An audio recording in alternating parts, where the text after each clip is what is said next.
Bienvenidos a nuestro primer tema de cambio global. Esta es desertificación. Para empezar, ¿qué es la desertificación? Bueno, se considera que la desertificación consiste en una degradación persistente de los ecosistemas de las tierras secas y esta está producida por variaciones climáticas, pero también por la actividad humana. Se considera que la desertificación se encuentra presente en todos los continentes. El único que no la tiene es la Antártida, y esto es porque la desertificación se da en suelos y la Antártida está hecha exclusivamente de hielo. Por tanto, pues afecta a todas las regiones con suelo del mundo. Y esta afectación se lleva de por medio a millones de personas.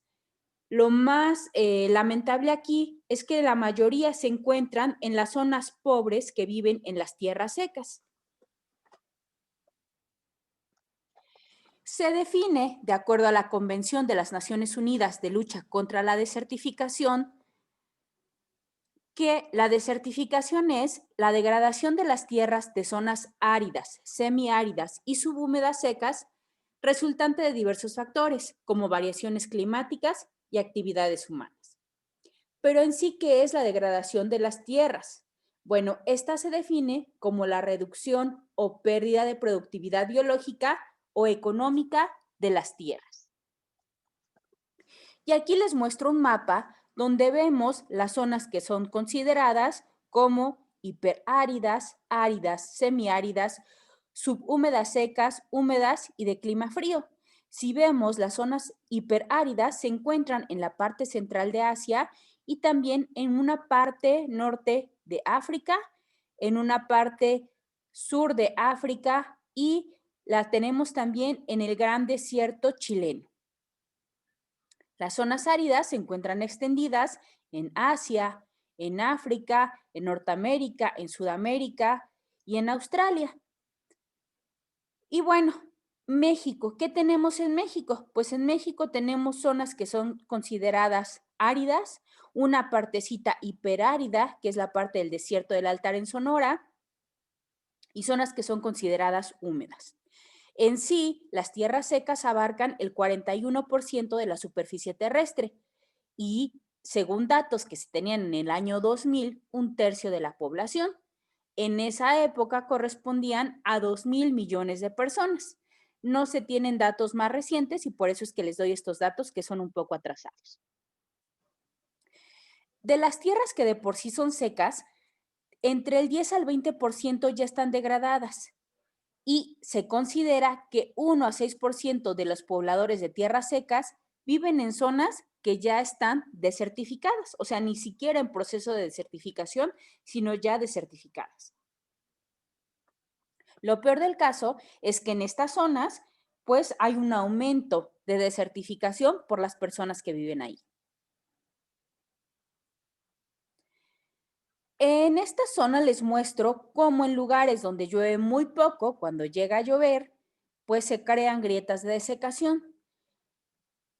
Eso hace que el agua que puede caer de la lluvia, en cada caso que llueva, en lugar de que se filtre y se almacene, pues lo que va a ocurrir es que se va a quedar en la parte de arriba y se va a perder por escorrentía. Por tanto, se proyecta que va a haber mayor escasez de agua dulce, como resultado en parte del cambio climático, porque en las zonas que son secas van a ser aún más secas. Y si esto no se mitiga, las tierras secas no solo serán consideradas tierras secas, sino zonas desertificadas. Y eso hace que haya mayor vulnerabilidad. ¿Dónde encontramos a las tierras secas más vulnerables? Pues en las partes más pobres, como es en la parte del Subsahara en África y también en el área central de Asia. Y aquí les pongo los ejemplos de África. En África hay 3 regiones que se consideran clave por las extremas sequías que sufren. Y pues esto ya viene dándose con cambios climáticos porque es cada 30 años. En primer lugar, les muestro la parte del Sahel que se encuentra bordeando lo que tenemos como Nigeria, Etiopía, Sudán, Chad. Bueno, zonas que nosotros estamos acostumbrados a escuchar en las noticias porque son zonas muy pobres. Por otra parte, lo que se considera el Cuerno de África, y ahí tenemos una partecita también de Sudán, a Etiopía, a Uganda, a Kenia, a Somalia. Entonces, pues tenemos esa parte que es el Cuerno de África, pero que también es parte del Sahel. Y finalmente la parte del sudeste africano, donde está Uganda, Mozambique, Zimbabue y Suazilandia. ¿Qué es lo que ocurre en estas áreas? Bueno, pues que se ha visto que de manera generacional, cada generación la escasez de agua se triplica y eso hace que haya crisis alimentaria y de salud. Es como si sus hijos tuvieran una tercera parte del agua disponible que ustedes tienen y sus nietos tuvieran una tercera parte de la tercera parte que sus hijos tienen. Esto es lo que se viene dando desde hace ya varios años en estas tres regiones de África. Y bueno, ¿cuál es el problema tan grande que hay?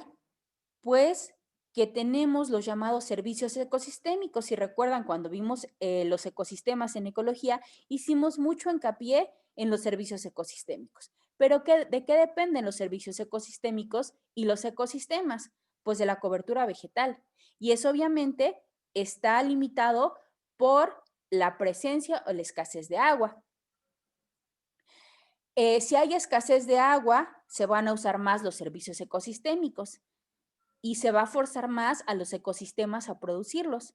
Y el cambio climático pues está ayudando a que también se haga un sobreuso de los servicios ecosistémicos. Y pues estamos hablando no de zonas que son un desierto, sino de zonas secas donde empieza a haber un desequilibrio entre los servicios ecosistémicos que está usando el humano y los servicios que los ecosistemas de manera sana pueden proporcionar. Y entonces lo que se hace es que los humanos ponen presión sobre los ecosistemas porque necesitan de ahí utilizar servicios para alimentarse, para alimentar al ganado, para como combustible para sus vehículos y usamos mucho para construcción de casas y sobre todo el agua, que es un líquido vital. ¿Por qué se incrementa esta presión a los servicios ecosistémicos? Bueno, hay dos factores. Uno son los factores humanos y otro los factores climáticos, pero también estos factores climáticos en la época que estamos viviendo se deben en gran parte a los factores humanos. Lo vamos a ver más adelante cuando veamos el cambio climático. Dentro de los factores humanos, primero está la presión demográfica. Eso es que cada vez hay mayor número de personas habitando en el planeta Tierra. El segundo es la globalización. ¿Y por qué metemos a la globalización si es una cuestión de economía y de sistemas de producción? Bueno, pues porque aquí tiene que ver la cuestión del mercado de alimentos. Y muchos de los países de primer mundo que tienen todos sus ecosistemas muy bien cuidados, están utilizando los alimentos o las flores que se producen en lugares tercermundistas. Básicamente, Europa depende de los servicios ecosistémicos de los países tercermundistas.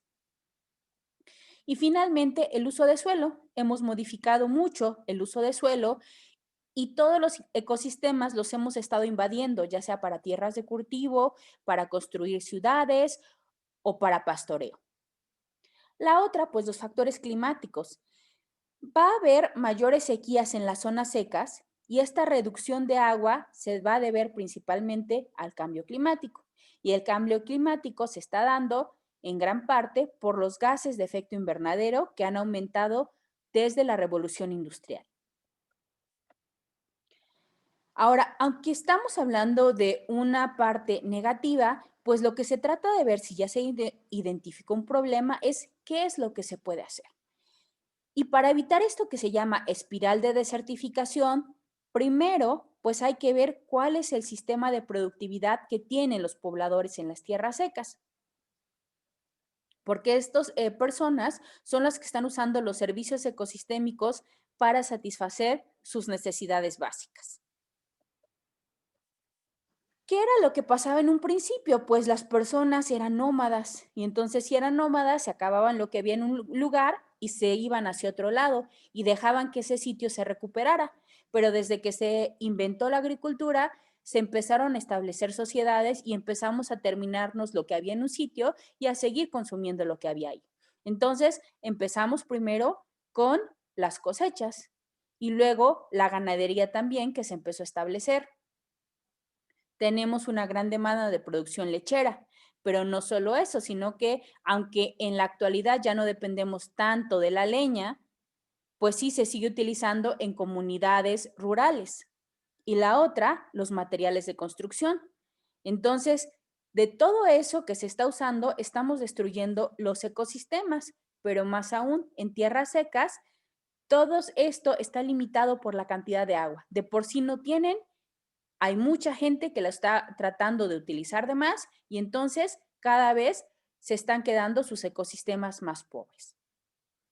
Por tanto, se considera que la desertificación es uno de los desafíos ambientales más grandes que se tiene en la actualidad y por tanto se necesita un plan para que las personas que viven en esas zonas satisfagan sus necesidades básicas, pero sin continuar con la degradación de los ecosistemas.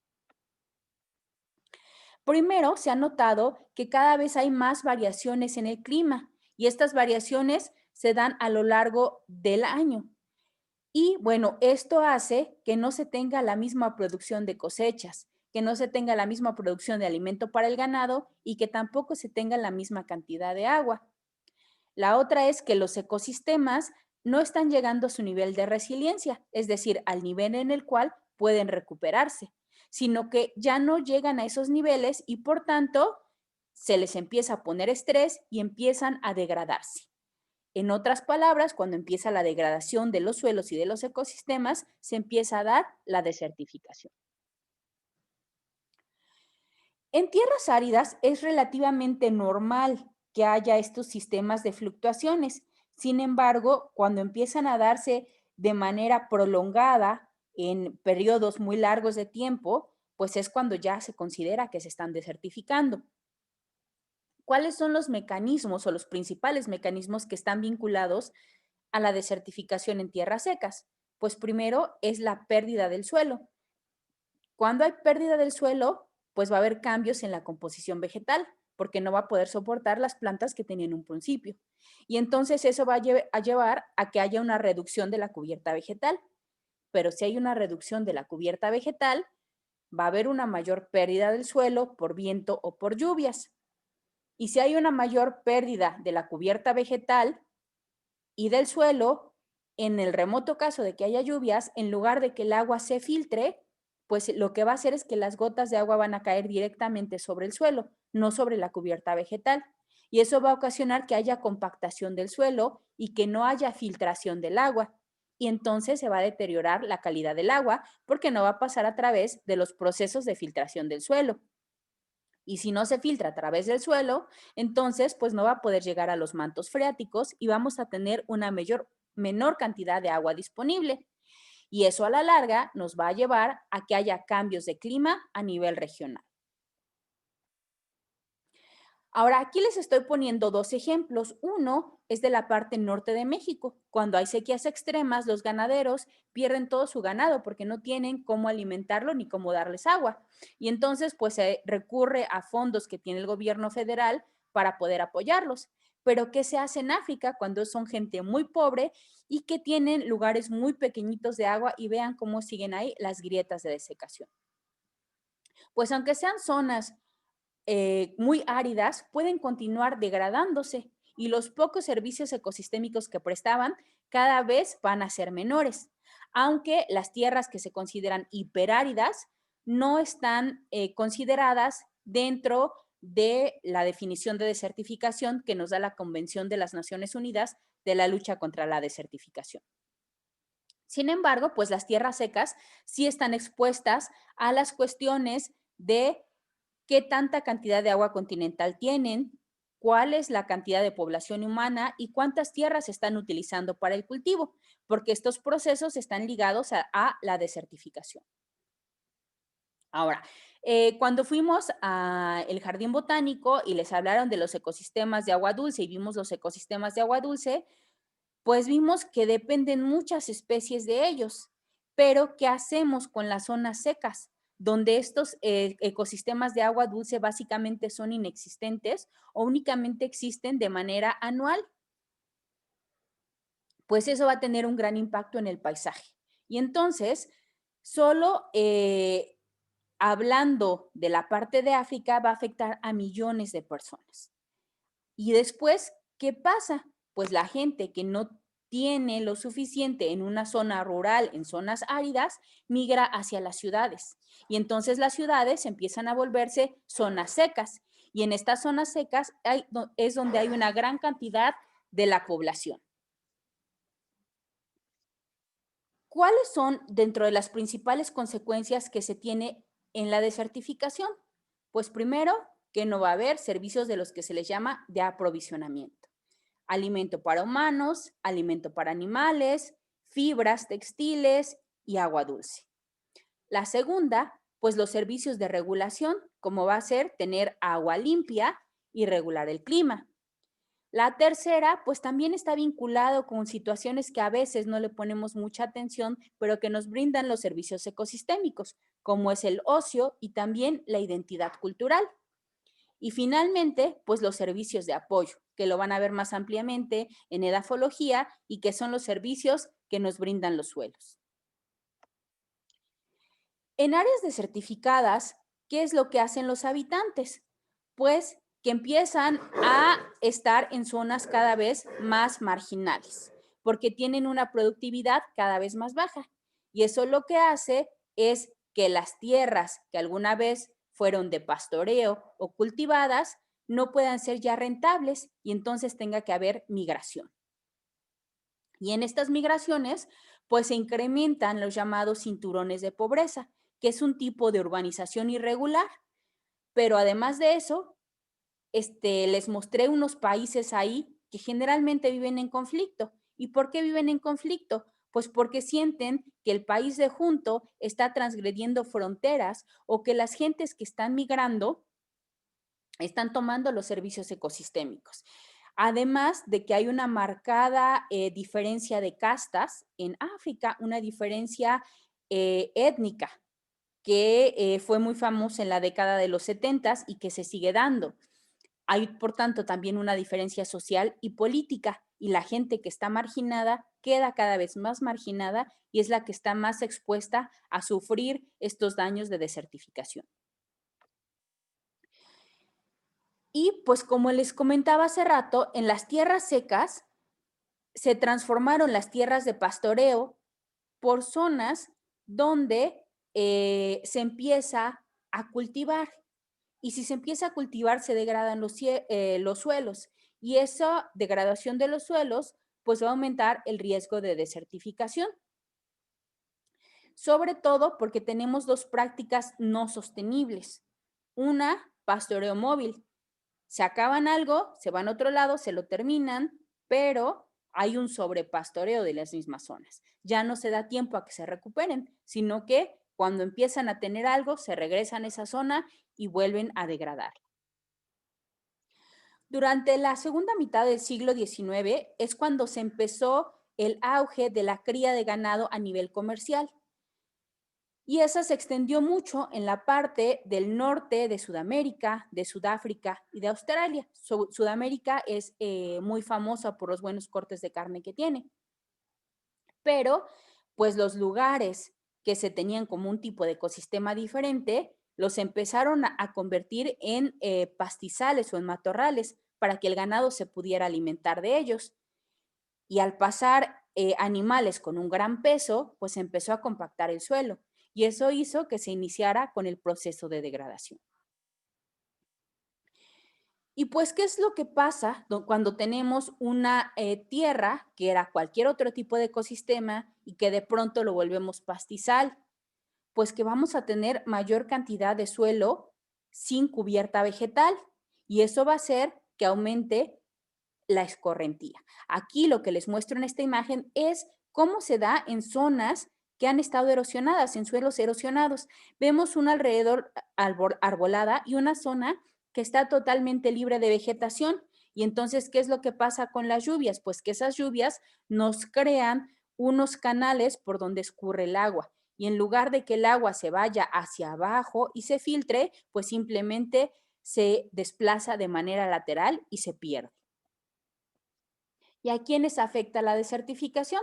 Pues aunque nos afecta a todos, afecta principalmente a zonas que ya están muy bien identificadas. Ya les había comentado de las tierras secas, de las tierras hipersecas, y aquí las vemos nuevamente remarcadas en un mapa.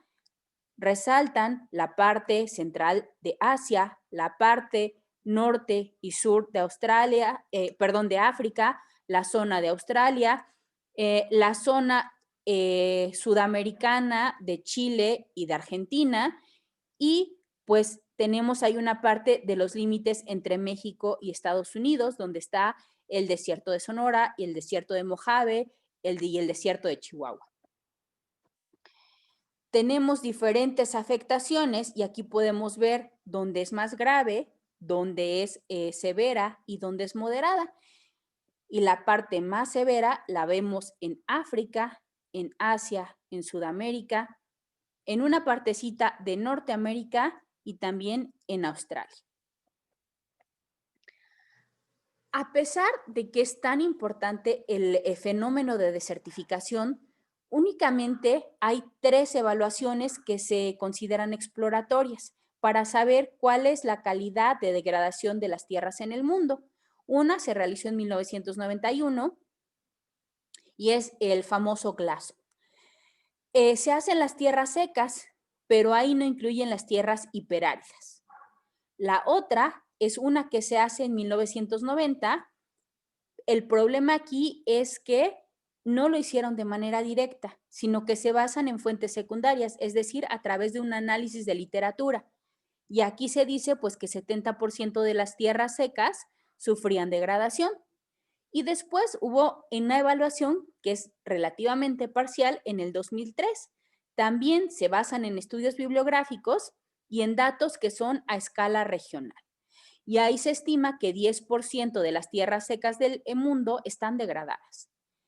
Como podemos ver, no hay una metodología establecida. Y como no hay una metodología establecida, ninguno de estos 3 estudios puede ser comparables. ¿Y cómo vamos a estimar en 1990 que 70% de las tierras están degradadas y en el 2003 que únicamente 10% de las tierras secas están degradadas? No suena lógico y por tanto no es muy factible ni muy creíble. Pero ¿hasta qué punto pueden ser vulnerables estas poblaciones afectadas?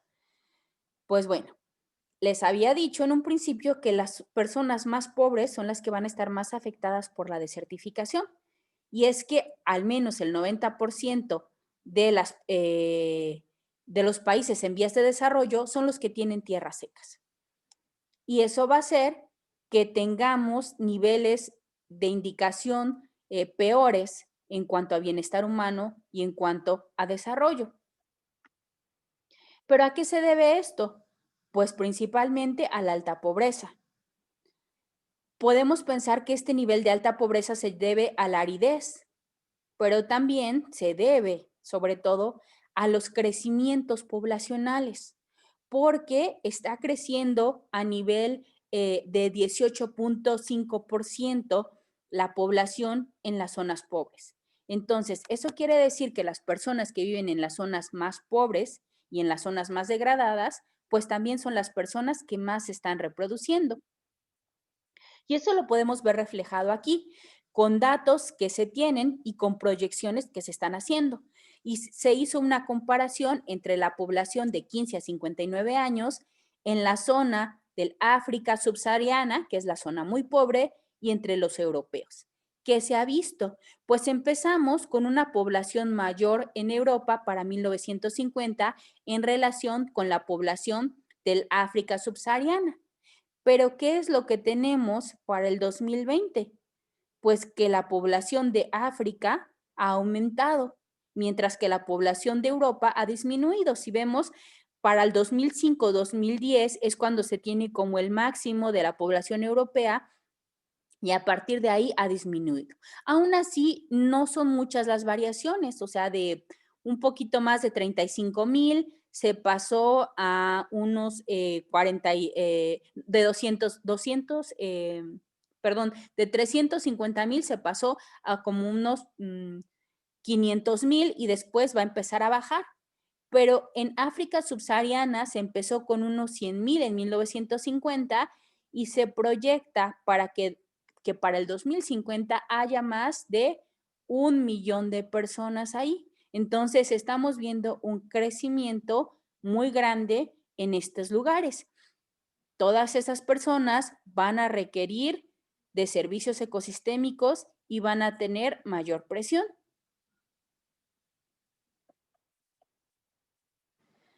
Otra cuestión que influye aquí, pues, son las políticas, el desarrollo y las instalaciones que se tienen.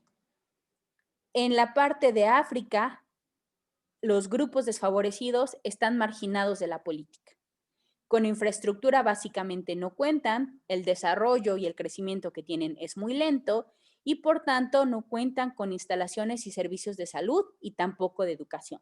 Si no se tiene acceso a la educación, van a seguir políticamente marginados y sin desarrollarse. Esta desigualdad es lo que está haciendo que haya mayores impactos en ciertas tierras, como es la zona de la África subsahariana y también de la zona central de Asia, porque están muy retrasados en cuanto a desarrollo e infraestructura respecto al resto del mundo. Y bueno, estas zonas son marginadas socialmente debido a dos cosas. Primero, al poder de adquisición, porque son muy pobres. Y la segunda, porque están muy lejos de las ciudades y entonces no pueden ejercer ningún tipo de presión sobre las personas que se encargan de tomar las decisiones políticas. Y además, pues están muy marginados y muy alejados de los países industrializados. Y por tanto, pues no pueden tomar decisiones políticas ni a nivel regional, mucho menos contar a nivel mundial. Pero pues aquí entra la segunda parte, porque podríamos decir, bueno, África nos queda muy lejos, pero no es así. La cuestión es que la desertificación se nota en todos lados. Cuando hay fenómenos de este tipo, y por eso esta unidad de aprendizaje se llama cambio global, pues es que cualquier cosa pequeñita nos va a afectar a todos y de eso tenemos que hacernos conscientes. Entonces, la desertificación, aunque se da en mayor parte o se nota más en África y en Asia, tiene consecuencias a nivel mundial y regional. Y estos procesos pueden verse a millones de kilómetros, como puede ser esta pérdida de cobertura vegetal y, por tanto, el aumento de partículas de aerosoles y de partículas en polvo. ¿Cómo afectan a estos patrones? Bueno, pues hay dos que son muy notorios.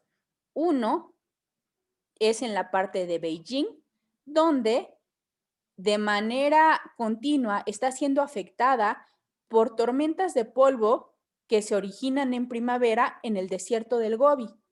Y aquí vemos cómo se ve la ciudad de Beijing y eso que parece smog no es smog, es el polvo. Y entonces esta zona que está en Asia se está viendo afectada por el desierto de Gobi y vean cómo se ve una nube de tormenta de polvo y cómo esa nube llega a invadir una de las ciudades más importantes y más grandes que hay en China. Estas tormentas de polvo que se producen en China, pues no solamente afectan ahí a China, sino que también afectan a Corea, a Japón y también a Norteamérica. Una de las notas que hubo el mes pasado es que estaban llegando las tormentas de polvo a Norteamérica. ¿Cómo es que lo saben? Bueno, pues porque podemos saber la zona de procedencia de las partículas de polvo dependiendo de su composición química. Y por eso es que se sabe o se puede rastrear de dónde vienen ese polvo. La otra, pues es que si hay mayor cantidad de polvo, eso nos va a causar enfermedades. ¿Cómo qué tipo de enfermedades? Pues más alergias. Y entonces estas alergias se manifiestan como fiebre, como tos o como irritación ocular. Y se considera que ese polvo que viene de la parte sudeste de Asia y del Sahara nos crea problemas respiratorios en la parte de Norteamérica, pero también se ha visto que ese polvo llega hacia las zonas de arrecifes de coral en el Caribe y ahí afecta a las poblaciones de coral que no pueden aguantar una agua turbia. Pero bueno, no todo es negativo, también tienen impactos positivos y se cree que ese polvo que está viniendo de África y se puede depositar en otras zonas podría en algún momento mejorar la calidad del suelo en la parte del continente americano. La otra situación son los impactos sociales y políticos. Y esta barca que les muestro aquí también pues es una noticia constante en el estrecho de Gibraltar, donde los africanos tratan de llegar de manera ilegal y cruzar en esa zona que es muy angostita, por eso es un estrecho, y entrar de manera ilegal a España. Y como viajan en barcas que son muy inestables, esto hace que haya muchos naufragios, que mucha gente perezca en esas zonas y sobre todo pues que no puedan entrar en España. Y con la crisis económica que hay en la actualidad en España, los africanos cada vez son más marginados y cada vez hay como también mayor violencia en contra de ellos. Algo que, aunque aquí en México hacen mucho hincapié sobre la violencia que hay en la frontera norte, pues ahí en España sí hay una cerca, un tipo de valla donde no dejan pasar a los africanos y donde ejercen violencia. Pero pues el ojo del mundo no está en esa zona.